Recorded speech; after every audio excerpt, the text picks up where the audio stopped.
नमस्कार मैत्रिणींनो, माझ्या यूट्यूब चॅनलमध्ये तुमच्या सर्वांचं स्वागत आहे। मी आहे श्रीची आई आणि मी लहान बाळांच्या रिलेटेड कंटेंट करत असते। आणि आजच्या व्हिडिओचा जो टॉपिक आहे तो खूप कॉमन टॉपिक आहे आणि कॉमनली विचारला जातो आणि हा प्रॉब्लेम प्रत्येक बाळाला होतोच होतो।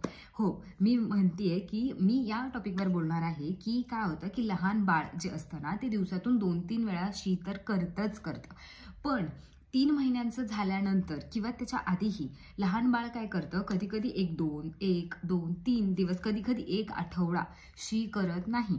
मग आपण आई म्हणून आपल्याला खूप काळजी वाटते। बीइंग अ पेरेंट्स, आपण नवीन आणि जर नवीन पहिलं बाळ असेल तुमचं तर तुम्हाला आयडियाच नसते की हे काय होतंय, कारण की हे मी फेस केलेलं आहे माझ्या बाळासोबत। कारण की जे बाळ दिवसातून 2-3 वेळा शी करायचं ते आता 2-3 दिवस झाले त्याने शीच केलेली नाहीये। मला खूप भीती वाटली।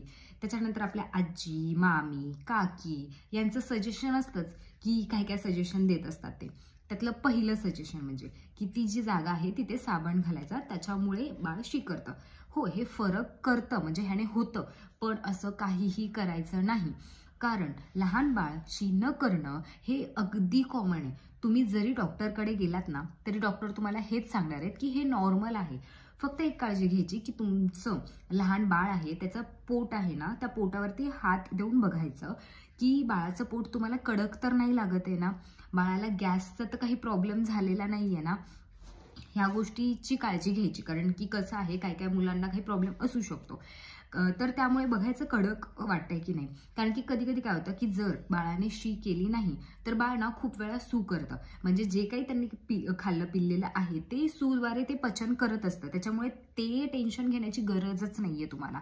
मग त्याच्यामुळे काय करायचं, ह्या गोष्टी बघायच्या आणि साबण वगैरे अजिबात घालायचा नाहीये। आणि जर तुम्हाला खूपच वाटत असेल तर तुम्ही डॉक्टरकडे जाऊन कन्सल्ट करू शकता, पण डॉक्टरही हेच बोलतात की हे सगळं नॉर्मल आहे आणि एक कॅप्सूल देतात जी की त्या जागेवरती ठेवायची, त्याच्यामुळे बाळ शी करतं। आणि जर तुम्हाला अजून उपाय करायचा असेल घरगुती तर काय करायचं की जी आई आहे ना, आईने थोडंसं तिखट खायचं, म्हणजे काय होतं की तुम्ही तिखट खाल्लं ना तर ते दुधाद्वारे बाळाला जाईल आणि बाळ शी करतं। म्हणजे मी 1-2 वेळा असं ट्राय केलेलं आहे की माझं बाळाने ना खरंच 4 दिवस लिटरली शी केली नव्हती, तर मला पण सजेशन द्यायची की साबण कर, हे कर, ते कर, पण मी ते काहीही फॉलो केलेलं नाही। मग माझ्या आईने भाजी जी खातो आपण ती तिखट बनवली, तिखट भाजी खाल्ल्यानंतर बाळाने नंतर शी केली आणि बाळ करतं। फक्त एवढी काळजी घ्यायची की बाळाचं पोट कडक नसायला हवं, नरम असायला हवं आणि बाळ जास्त किरकिर करतंय का की हे चेक करायचं। बाकी तुम्ही एक्स्ट्रा असे काहीही उपाय करायचे नाहीत। हवं तर मग तुम्ही ओवा जो असतो ना तो ओव्याचा जरा वास वगैरे द्यायचा, जे की पचन करायला हे होतं।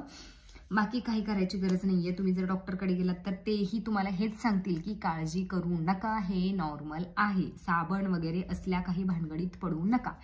चला, तर तुम्हाला माझा व्हिडिओ आवडला असेल तर लाईक, शेअर आणि सबस्क्राईब करायला विसरू नका, कारण की मी असेच नवीन नवीन व्हिडिओ तुमच्यासाठी घेऊन येत राहील।